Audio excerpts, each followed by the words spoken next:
Oke,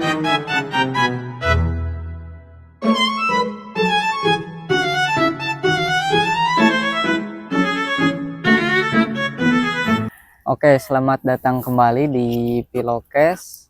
Sekarang telah datang episode 5 ya. Untuk mungkin pembahasan hari ini dibawakan oleh saya Isma Maulana dan saya Silvi Nurul Awaliyah. Nah, yang akan kita bahas hari ini itu mengenai simulakra yang digagas oleh filsuf Jean Baldrun. Nah, apa sih simulakra itu dan mengapa simulakra ini relevan dalam pembahasan konteks zaman sekarang gitu. Untuk itu kepada saudari Silvi boleh dibahas apa itu simulakra? Simulakra yaitu atau realitas tiruan baru ya. Sebuah kayak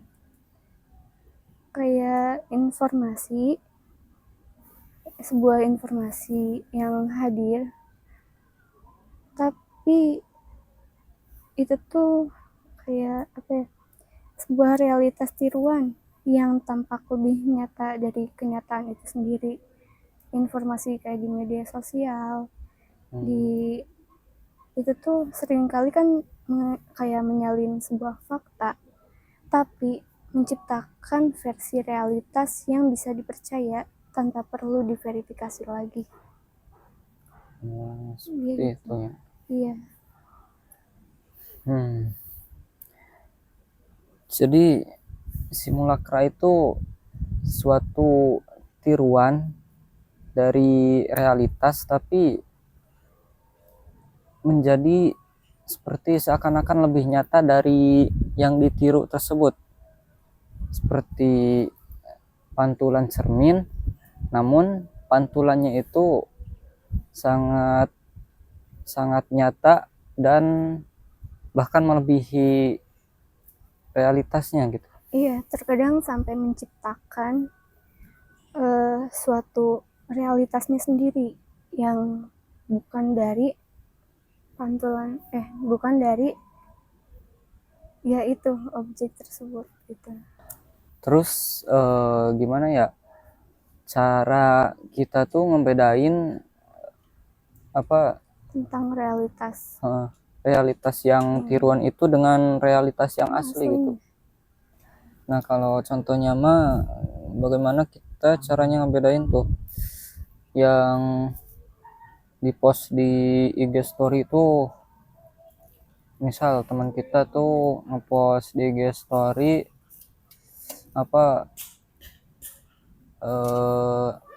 nampilin ini prestasinya gitu. Nah, kita malah jadi iri gitu. Kenapa dia bisa lebih berprestasi gitu. Nah, itu tuh jadi padahal mah realitas dari orang yang ngepost IG story itu dia tuh penuh perjuangan gitu. Dia tuh dari SMP SMA itu dididik itu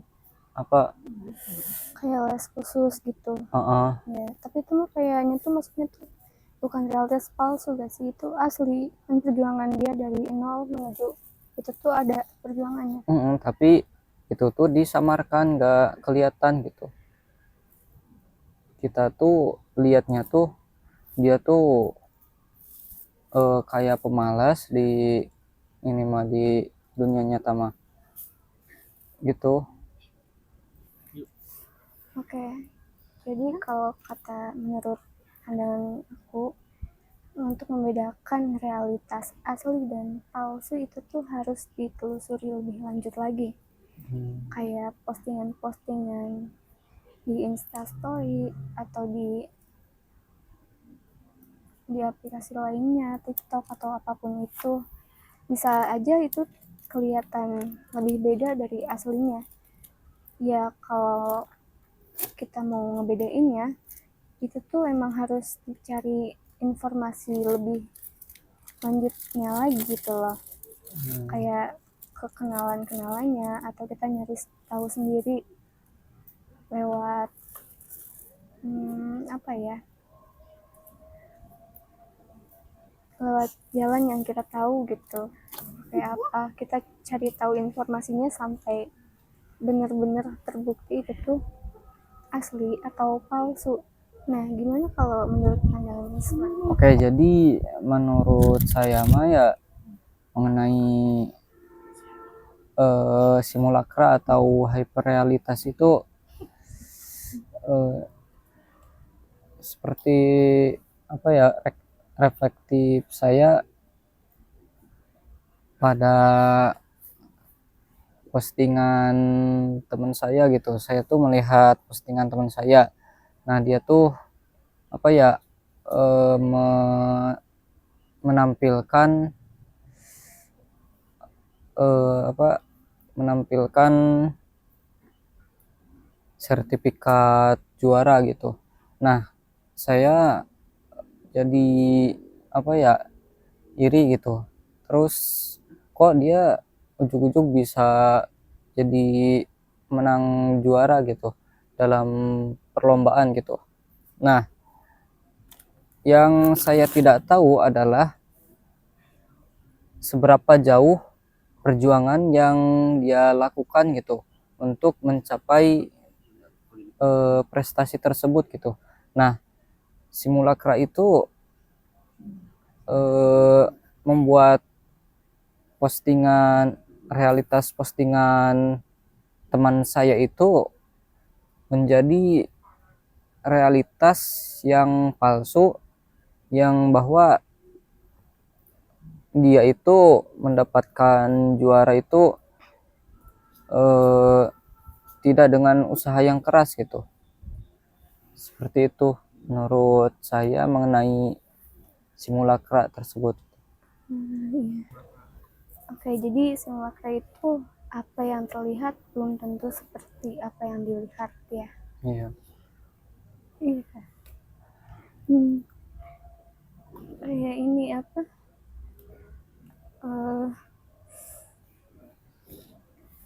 Atas tuh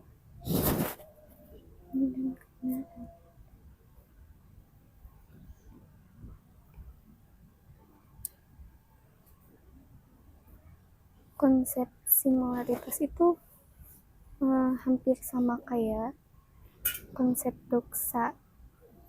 Ya ini gak sih? Konsep doksa yang dari Socrates itu. Soalnya kan konsep doksa dari Socrates itu pernah bilang, doksa itu yang dipercaya oleh banyak orang itu tuh biasanya cuma opini, bukan kebenaran sejati. Nah, di zaman sekarang itu kan opini atau kata-kata quotes gitu lebih dipercaya dibandingkan dengan riset data apa kebenaran yang ada.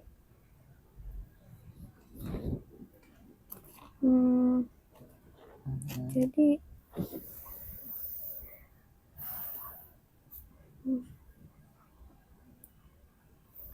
jadi sebelum Podrilad pun konsep serupa itu sudah ada sejak zaman Yunani kuno gitu ya. iya. Nah, contoh dari doksa itu sendiri gimana sih?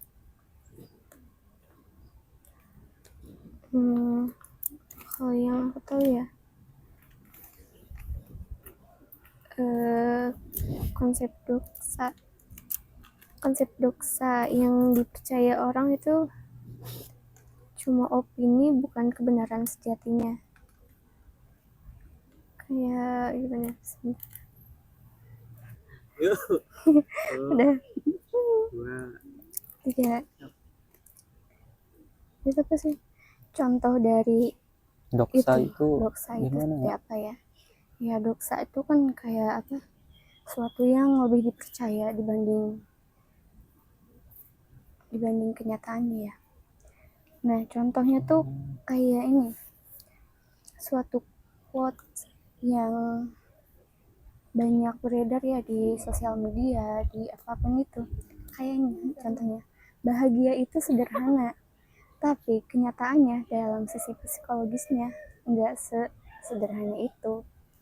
Itu tuh hal yang agak susah-susah gampang ya, karena banyak faktor yang mempengaruhi bahagia itu sendiri, dari segi ekonomi, sosial, kesehatan, mental, dan lain sebagainya.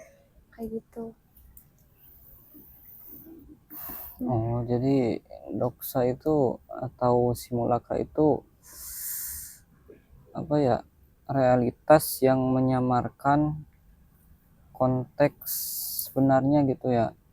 Iya, iya kayak gitu. Jadi kita Kurang tuh lebih. menerima simbol-simbol saja, namun makna di baliknya itu tersingkap dan bahkan terganti oleh makna lain gitu.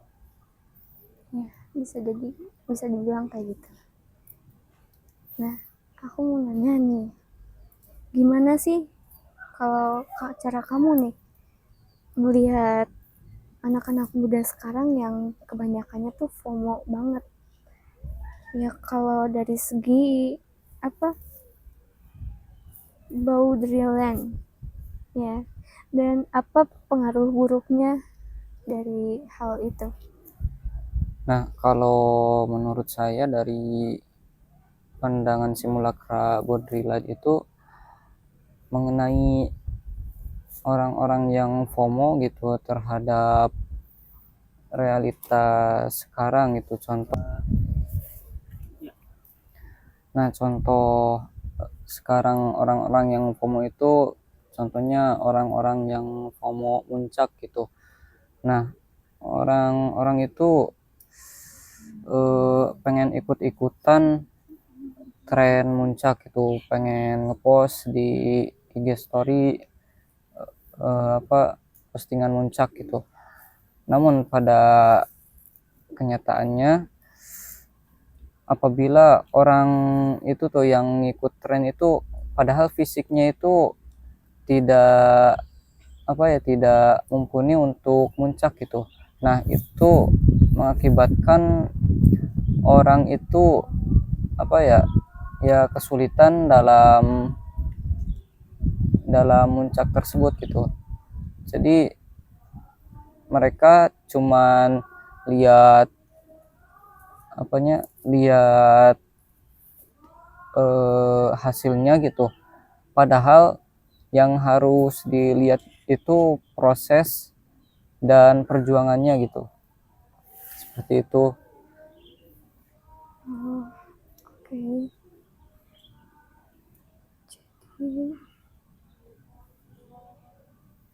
Jadi kalau kita mau FOMO juga harus mempertimbangkan dari segala aspek kita yang miliki ya, jangan sampai kita ngerugiin diri sendiri, apalagi sampai sakit parah atau terlilit pinjol yang wow banget, amit-amit ya. Iya, seperti Oke. itu.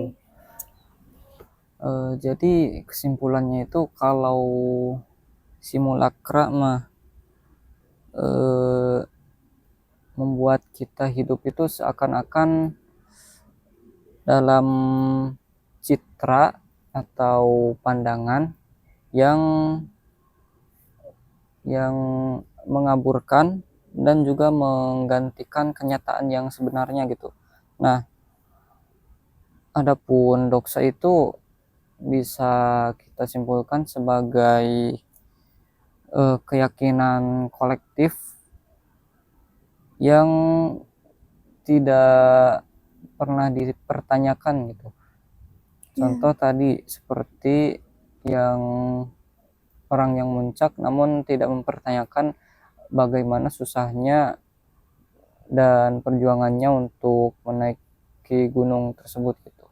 Ya, jadi orang-orang tuh lebih gampang percaya melihat apa yang enak, apa yang terlihatnya dibandingkan dengan mencari kebenarannya terlebih dahulu ya, mempertimbangkan dulu konsekuensinya apa gitu ya. Oke, jadi dari sini